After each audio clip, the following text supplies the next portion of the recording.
ಇನ್ನು ಕುಡಿದು ಶಾಲೆಗೆ ಬಂದ ಮುಖ್ಯೋಪಾಧ್ಯಾಯನನ್ನ ತರಾಟೆಗೆ ತೆಗೆದುಕೊಂಡಿದ್ದಾರೆ ಗ್ರಾಮಸ್ಥರೊಬ್ಬರು. ಆದರೆ ಮುಖ್ಯೋಪಾಧ್ಯಾಯರು ಉಡಾಫೆ ಉತ್ತರ. ಮದ್ಯ ಸೇವಿಸಿ ಶಾಲೆಗೆ ಬಂದ ಮುಖ್ಯೋಪಾಧ್ಯಾಯನಿಗೆ ತರಾಟೆ. ಗ್ರಾಮಸ್ಥರಿಂದ ಕ್ಲಾಸ್, ಆದರೆ ಉಡಾಫೆ ಮಾತಾಡಿದ್ದಾರೆ HM. ಕಲಬುರಗಿ ಜಿಲ್ಲೆ ಆಳಂದ ತಾಲೂಕಿನ ನಿಂಬಾಳ ಗ್ರಾಮದಲ್ಲಿ ನಡೆದಿರ್ತಕ್ಕಂತಹ ಘಟನೆ.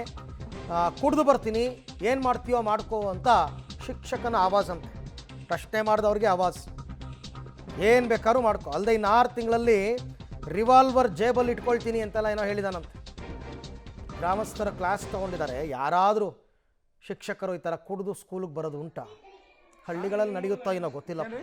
ಆದರೆ ಕುಡಿದಿರೋದನ್ನು ಕೇಳಿದ್ದಕ್ಕೂ ಕೂಡ ಉಡಾಫೆಯಿಂದ ಉತ್ತರ ಕೊಟ್ಟಿರೋ ಘಟನೆ ಕಲಬುರಗಿ ಜಿಲ್ಲೆ ಆಳಂದ ತಾಲೂಕಿನ ನಿಂಬಾಳ ಗ್ರಾಮದಲ್ಲಿ ನಡೆದಿದೆ.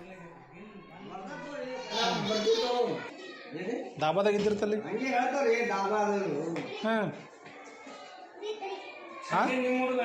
ಏನ್ರಿ? ಹಾಂ ರೀ, ಹ್ಞೂ ರಾಮ್ ಹುಡುಗನ ರೀ.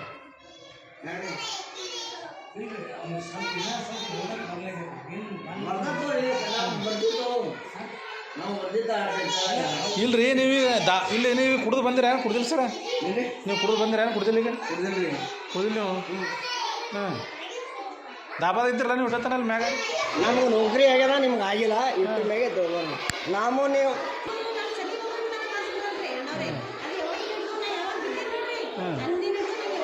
ಇಲ್ಲ, ಇದು ಸರಿ ಚಲೋ ಅನಿಸ್ತದೆ ಇಲ್ರಿ. ಮತ್ತು ನೀವು ವಿಚಾರ ಮಾಡ್ರಿ ಈಗ. ಹಾಂ, ಅದೇ ಅಮ್ಮ ಹೇಳೋದು ಇಲ್ರಿ, ನಾ ಹೇಳಿದ್ರೆ ತಿಳ್ಕೊರಿ. ಈಗ ಮಾಡ್ತಾ ಅವಿ ಮಾಡ್ತೇವ್ರಿ. ಹಾಂ, ಇಲ್ರಿ ಇವರು ಈಗ ಒಬ್ಬ HM ಆಗಿ ಇಲ್ಲಿ ಕುಡಿದು ಬರ್ತಾನಂದ್ರೆ ಏನು ರೀ? ಹೆಂಗೆ